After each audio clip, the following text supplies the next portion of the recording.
Class to your last breakdown here. So I'm going to go over the week of May 4th and then your review week leading up to the exams. You guys have 3 graded things left to do before the end of the year. So I'll go over them. One of them is really simple. The other two are your final project and final exam.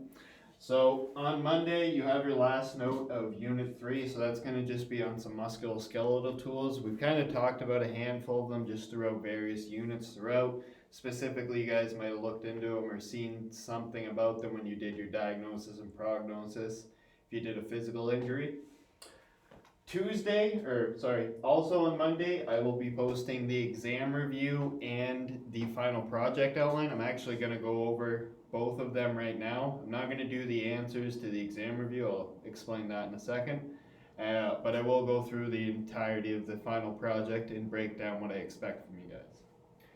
Tuesday, Wednesday, working on either the project or the review. You can even put off the note on Monday and get right into those two things if you want. However you want to kind of shake it down. Thursday, you have a practice test. I was gonna say quiz. It's pretty short. It's just any questions from Unit 3 or topics that we didn't discuss on that cardio quiz. So one thing I want to state here about that test is there's going to be some anatomy of the nervous system, respiratory tract, and nothing about the musculoskeletal system. But there will be some of those questions about anatomy, like what does this part of the brain do? What is that part in terms of identify the respiratory tract pieces, components, organs? Sorry, I'm struggling here. So there'll be no anatomy or anything come your exam though. And the thing with this practice test is you get 100% if you complete every question. It's practice test. I'm not too concerned how you actually do. It's just, again, to give you some questions. You guys just had a quiz and we have your exams and final projects coming up, so I don't really want to do it where it's worth a lot, but I also don't want to completely glance over it where you don't have any practice questions on it. So there's also some review questions on Unit 3 in your exam review, so if you want to, take the practice test somewhat seriously, skim through those practice questions, go play the Kahoot for Unit 3, they should help you out. And then on Friday, you're back to working on your review or project, okay? So some deadlines to pay attention to. For the final project, it is going to be due Friday, May 15th at 5 p.m. Eastern. I can't state that enough. 5 p.m. Eastern, that closes. It's the Friday before the exam, so don't think you have the weekend leading up to exams. It's the Friday. It's over. Okay, so we'll go over that project in a minute. So that's this week. The following week, again, May 11th. On the Monday, Tuesday, I'll review Unit 1, Nutritional Sciences, so I will take up that section of the exam review. And then also I'll be posting the old Kahoots and all the old notes for every subject. I know maybe particularly for nutrition you're missing stuff that might have got lost before while moving. So I'll make sure that you guys have all the notes up. If you have your old notes, look back at them. Wednesday, Thursday, I'll be doing Unit 2, so I will make also, like I said, review videos for those units. They'll probably be about 30-minute reviews where I'm just giving you the answers, reiterating stuff, and kind of summarizing some key facts about them. And then Friday, again, that's going to be your final projects due that day, but I also want you guys to just kind of quickly glance over Unit 3. That's your designated time to do it. I'm not going to be doing a Unit 3 review video. It's fairly fresh in our minds. You just we'll have the quiz and the practice test on them, so I don't think you really need to review them as much as Units 1 and 2 per se. And then we have our exam Monday, May 18th. So the exam will come out Sunday, May 17th at 5 p.m. Eastern, and it will close Tuesday, May 19th at 5 p.m. Eastern. Okay?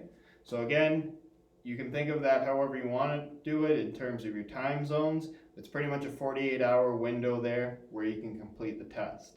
So again, opens up on Sunday, May 17th, closes May 19th, 5 p.m.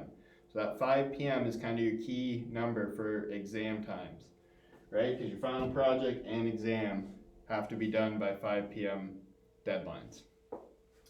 So that's really looking at what you've got to do to finish the semester. We're in the home stretch here, so I'll wipe that off and then we'll quickly glance over your final project.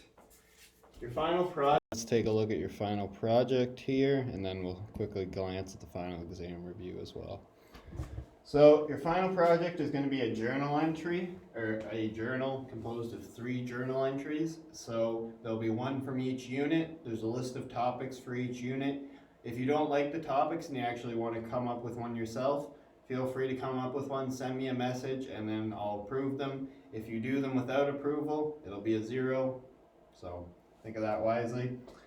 Each journal entry must follow the following format. It's pretty simple. So 1 page in length, split into 2 paragraphs, just in terms of making it organized. Double space, 12-point font, pick something simple. You guys haven't used anything ridiculous, so use whatever you've been using. 1 reference per entry, and make sure that you don't do more than 1/4 of a page with direct quotes. So if you've copied and pasted something, a quote or whatever, it shouldn't take up more than 1/4 of your page. You should have written at least 3/4 of the page yourself. So that's fine if you take information, summarize it, and reword it, but to just actually have direct copy and paste should be no more than 1/4.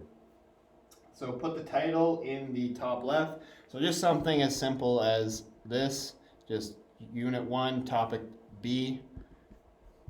Nothing too complicated there. And then if used, charts and diagrams must be relatively small. So just use general or common sense on this one, right? If it's taking up a large section and I'm going to be able to tell you just put it in because you didn't have enough words, that's going to lose your marks. If it's not pixelated enough where you need it to be a certain size, that's fine. I understand maybe more like a chart would be something that you can't really see if it's really small. So make sure whatever you're defending your proof with in the statistics in a chart or by demonstrating something in an image, make sure it's not too big. Overall order, so title page. This has kind of been a problem with online papers. A title page is still a whole written out page on the document. Some of you guys have stopped writing them with the online assignments. And then just 1, 2, 3 in terms of the order that you pick your entry. It should be 1, 2, 3 in terms of the order, not based on how you pick your entries. And then reference page at the end, you should have 3 references there. So I'll let you guys read the topics on your own. If you have anything you want to change or come up with, send me a message and we'll talk it out. Organization. So this is, did you follow all of the instructions in terms of title page, then 1, 2, 3 your reference? Did you do 2 paragraphs? So on and so forth. Did you put the heading in? Amount of information, pretty simple. Did you get to the 1-page quota and did you really answer the question at length? Quality of information, so relating back to the question, did you fully answer it? Did you provide enough supporting details to defend your point? Or your findings, I should say, not your point. Sources, so make sure you put your in-text references there. If you put them on the reference page and not in the in-text, it's no good. I have no indication of whose words are whose. And then also make sure that your reference page is in alphabetical order. It's not in who did you use first, 1, 2, 3. Mechanics, so that's just spelling and grammar, pretty simplistic. Real big problem, or I guess maybe not a problem for me, but one of the benefits of online learning and negative for you is that all your documents come over and I'm reading through Word, so I can just hit spell check. And there's been a few of you where you didn't spell check it before you sent it in, so that's pretty lazy. You don't want to be doing that. Paragraph construction, so again, just kind of your sentences go together. Did you split them into 2? And then diagrams and illustrations. You don't have to have one, and if you don't put one in, you'll still get 1 on 1 for that. If you use one wrong, that's where you'll go 0 for 1. So don't think just because there's a section means you have to use it. Okay? So now we'll just quickly skim through your exam review. Like I mentioned, I'm going to go through Unit 1 and 2 at a later date, so I'll take up these answers. But just kind of giving you an idea. Each section works with your definitions first, and then it goes into the practice questions. So this is a pretty lengthy exam review. I'm not going to try and hide that. But at the same time, when it comes to your exam, there'll probably be you've overstudied for the question, which will be beneficial at that point, right? So it's a little bit longer. I'm giving you a little bit more time. We're not going to have any more discussions. I forgot to mention that. So I think I had May 8th would have been our last discussion for this class. The one we had this previous week is going to be the last one. So that was the one on, what was our topic that day? On finding a famous experiment. So that would be the last one. Okay, I'll post the grades up as soon as possible. I'm trying to more put these kind of materials out for you guys rather than mark the discussion post, just so you're prepared going forward and I can just mark afterwards when you guys have everything you need. But I will try to do them as soon as possible so that before the exam and before the final project deadline, you know what you're working with in terms of grade, because they are worth 10% as well, because they've been a significant part. So that's it for this week, guys. And the next time you'll see me, I'll be doing the Unit 1 review. So I don't know if I reiterated it or not, but your exam is going to stay as 20% and your final project will stay as 10%, okay? I'm changing that for my other course, so if you thought I was doing that here too, it's staying as is. So I'll talk to you guys next week.